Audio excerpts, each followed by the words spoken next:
Evangelho, sexta-feira da 30ª semana do Tempo Comum, hoje festa dos Santos Apóstolos São Simão e São Judas Tadeu. O Senhor esteja convosco, Ele está no meio de nós. Proclamação do Evangelho de Jesus Cristo segundo São Lucas. Glória a vós, Senhor. Naqueles dias, Jesus foi à montanha para rezar e passou a noite toda em oração a Deus. Ao amanhecer, chamou seus discípulos e escolheu 12 dentre eles, aos quais deu o nome de apóstolos. Simão, a quem impôs o nome de Pedro, e seu irmão André, Tiago e João, Filipe e Bartolomeu, Mateus e Tomé, Tiago, filho de Alfeu, e Simão, chamado Zelota, Judas, filho de Tiago, e Judas Iscariotes, aquele que se tornou o traidor. Jesus desceu da montanha com eles e parou num lugar plano. Ali estavam muitos dos seus discípulos e grande multidão de gente de toda a Judéia e de Jerusalém, do litoral de Tiro e Sidônia. Vieram para ouvir Jesus e serem curados de suas doenças. Aqueles que estavam atormentados por espíritos maus também foram curados. A multidão toda procurava tocar em Jesus, porque uma força saía dele e curava todos. Palavra da salvação. Glória a vós, Senhor. Sexta-feira da 30ª semana do Tempo Comum, hoje festa dos Santos Apóstolos São Simão e São Judas Tadeu. Em nome do Pai, do Filho e do Espírito Santo. Amém. Queridos irmãos e irmãs, a Santa Liturgia de hoje nos leva ao 6º capítulo do Evangelho de São Lucas, com a narrativa do chamado do Senhor feito aos 12 apóstolos. Depois de uma inteira noite de recolhimento e oração na presença do Pai, o Senhor, ao amanhecer, desce a montanha, ou seja, sai do seu recolhimento para realizar um anúncio. Como é importante termos isso presente. Um anúncio vem sempre depois de um tempo de oração. Uma decisão extremamente importante. Do meio dos discípulos, chamar para junto de si os 12, que serão aqueles que darão continuidade à missão de nosso Senhor. Esse anúncio se deu depois de um tempo de recolhimento entre o Pai e o Filho, em intimidade. Como vamos conseguir anunciar ao mundo o que está no coração de Deus se não nos recolhemos em intimidade com Ele? Se não somos homens e mulheres de uma autêntica vida de oração? Além disso, o Senhor deveria anunciar diante do grupo dos discípulos, que era um grupo grande, muito numeroso, que se distinguia da multidão, aqueles que deveriam estar à frente deles e que o Senhor separaria para junto de si, para tê-los junto de si, a fim de que pudessem ser preparados por Ele mesmo. Essa decisão, essa escolha de grande relevância para o bem de todos os discípulos, ela vem comunicada pelo Senhor após um recolhimento de oração. Quantas decisões como sacerdotes à frente do grande número de fiéis que o Senhor nos confia em uma paróquia, em uma comunidade religiosa, em um seminário, em uma diocese, quantas decisões importantes sobre a continuidade da fé desse grande grupo de fiéis que nos foram confiados, quantas decisões sobre a importância da continuidade da fé deles nasceu, ou melhor, foi anunciada depois de um íntimo recolhimento de oração com Deus.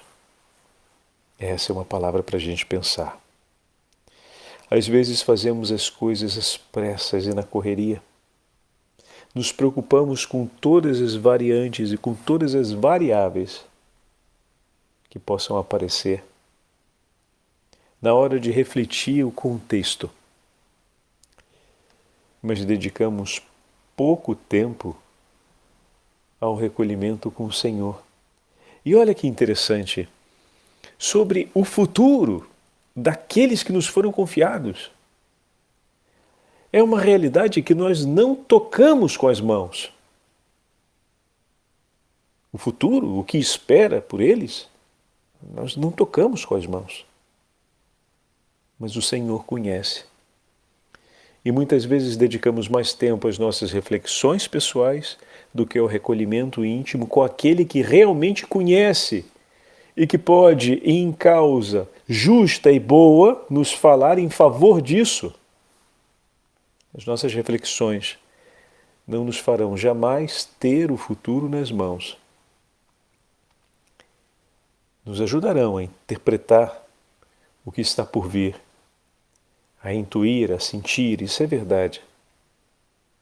Mas quem tem uma autoridade legítima e o poder de falar e de agir sobre essa realidade que é o futuro, é o Senhor.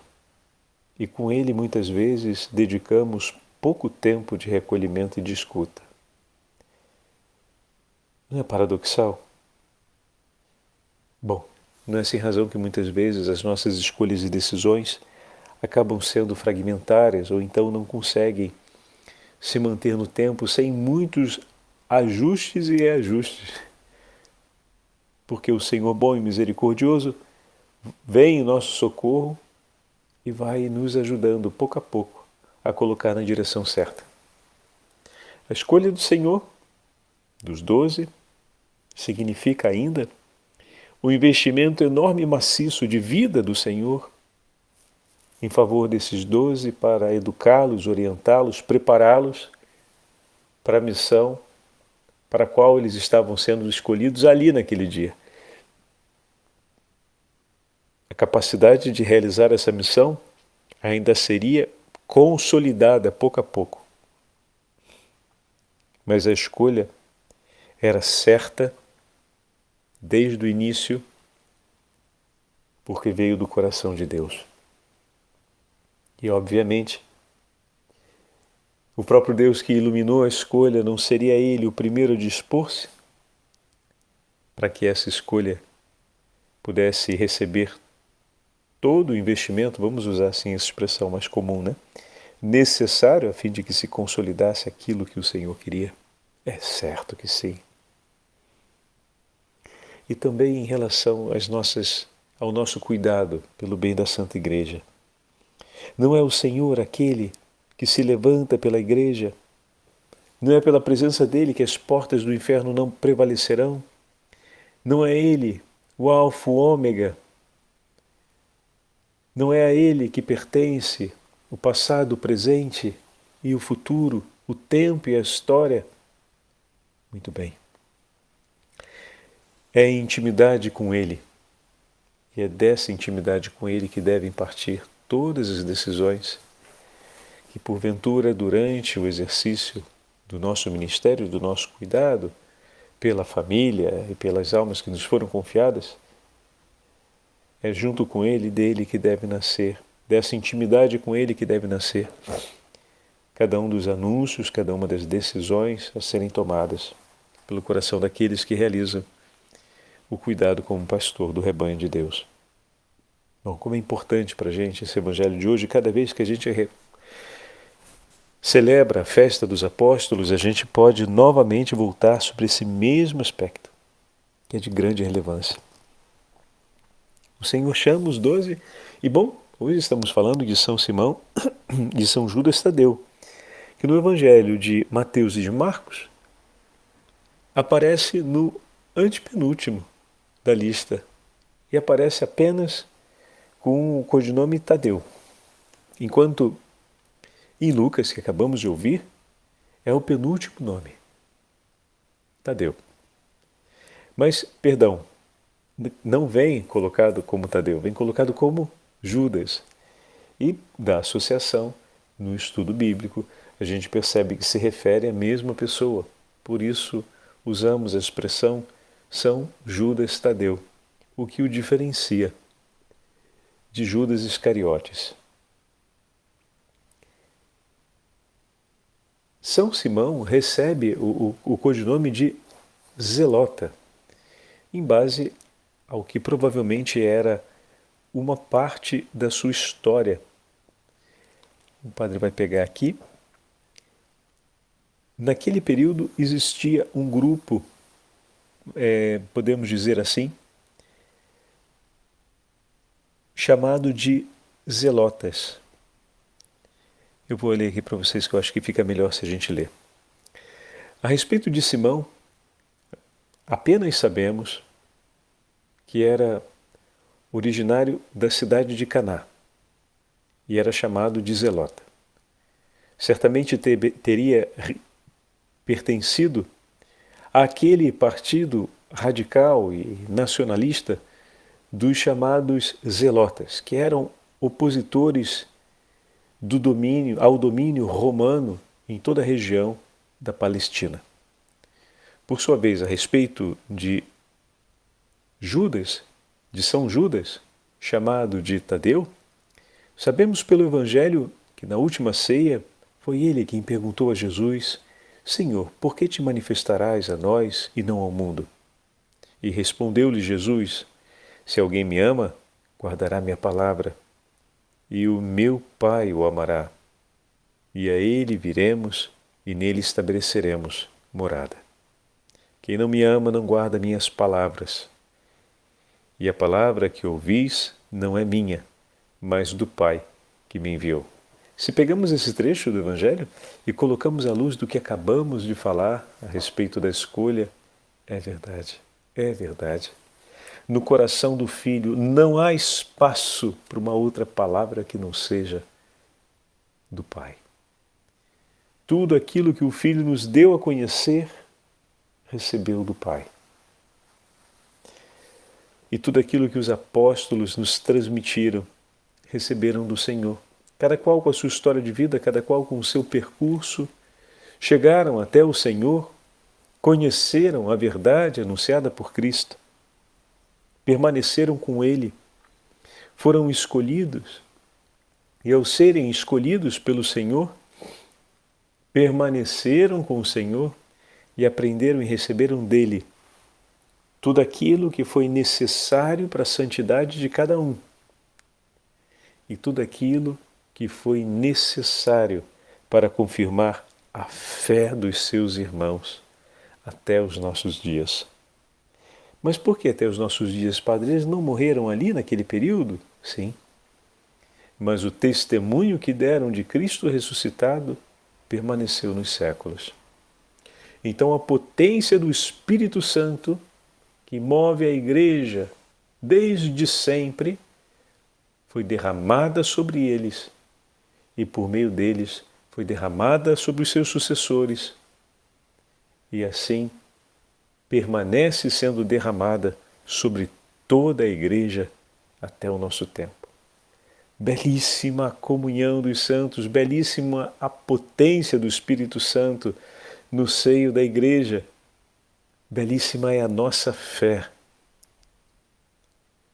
E veja, meus irmãos, hoje, ao celebrarmos juntos esses dois apóstolos, a celebração dessa memória remonta também a uma narrativa, tem várias narrativas a respeito históricas, a respeito de onde os dois discípulos foram anunciar o Evangelho, mas uma coisa em comum. As narrativas dos martirológios apresentam, os martirológios latinos apresentam uma notícia em comum, que os dois na região da Pérsia foram sepultados. Então, como entre todas as narrativas a respeito da vida deles, com diversidades, chegam a um denominador comum, que é o lugar onde foram sepultados, que é a mesma região, desse ponto a tradição pega a beleza de celebrá-los juntos.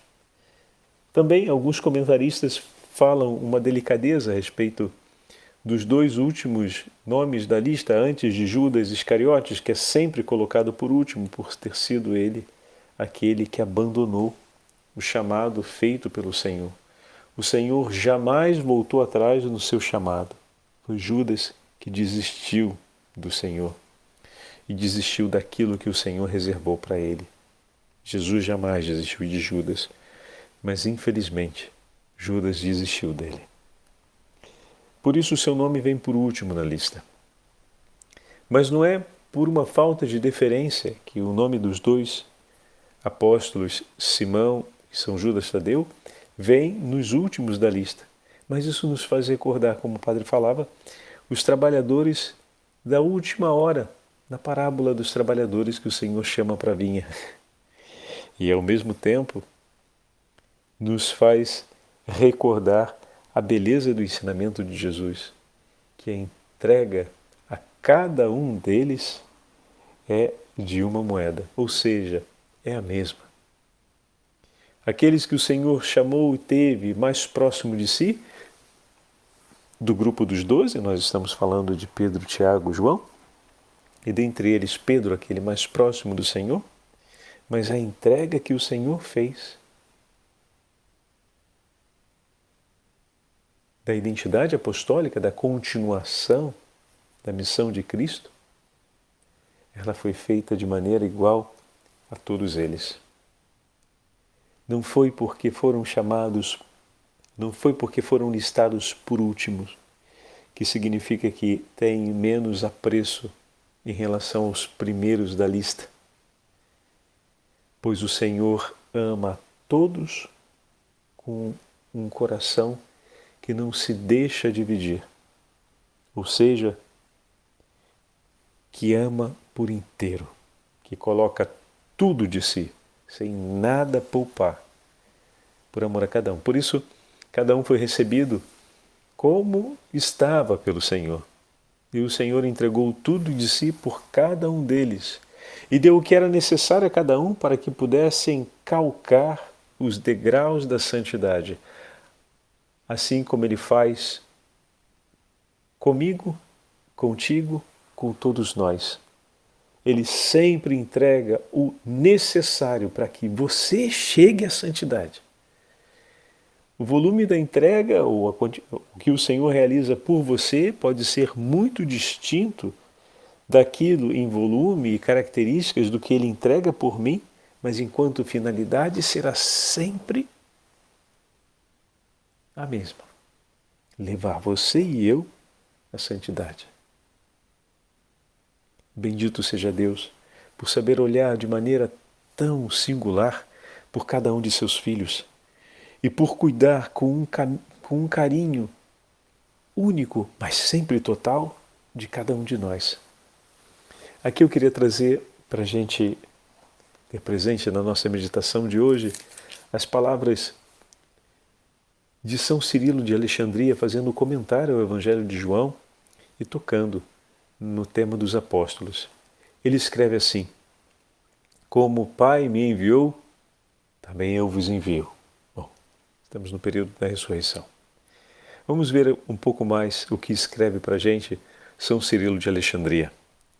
Nosso Senhor Jesus Cristo designou guias e doutores do mundo e dispensadores de seus divinos mistérios em favor da santificação dos homens, semelhantes a lâmpadas. Ordenou-lhes que esclarecessem e iluminassem não apenas o país dos judeus, mas todos os que existem sob o sol e em todo o universo, os homens e habitantes da terra.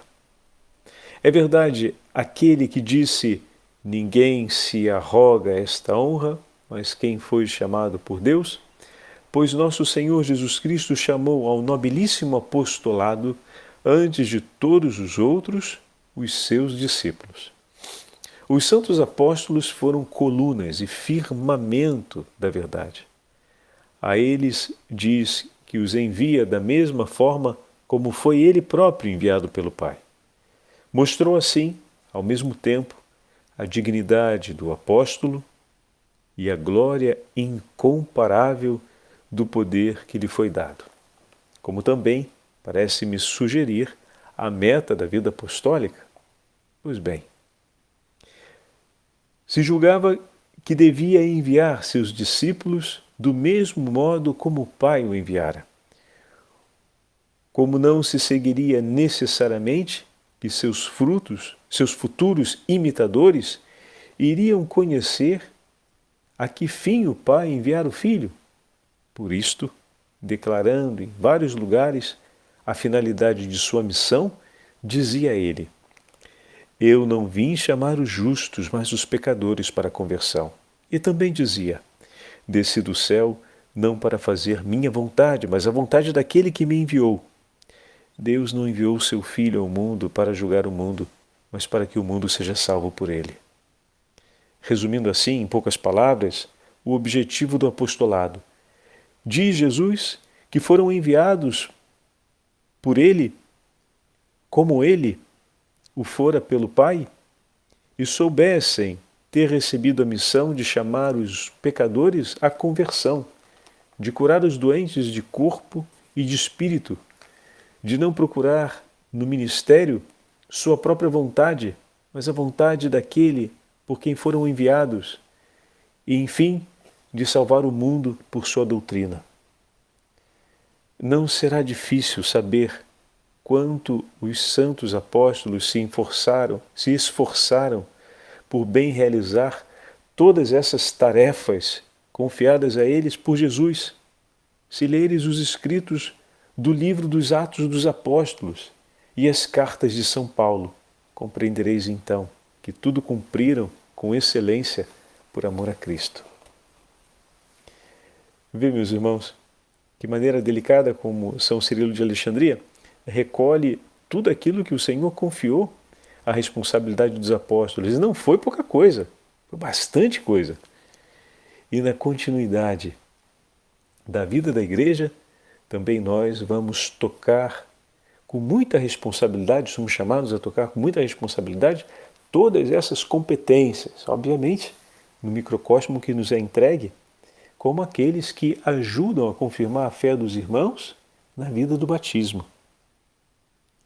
Por isso peçamos sempre a intercessão dos santos apóstolos para que possamos permanecer vigorosos na fé e atentos às necessidades dos nossos irmãos e irmãs, para celebrarmos juntos a alegria da nossa fé e toda vez que o Senhor nos impelir a testemunharmos uma e outra vez a fé que nos une, a fim de que possamos permanecer firmes nessas colunas edificadas por Cristo, unidos a elas, continuando a beleza e a história da Igreja.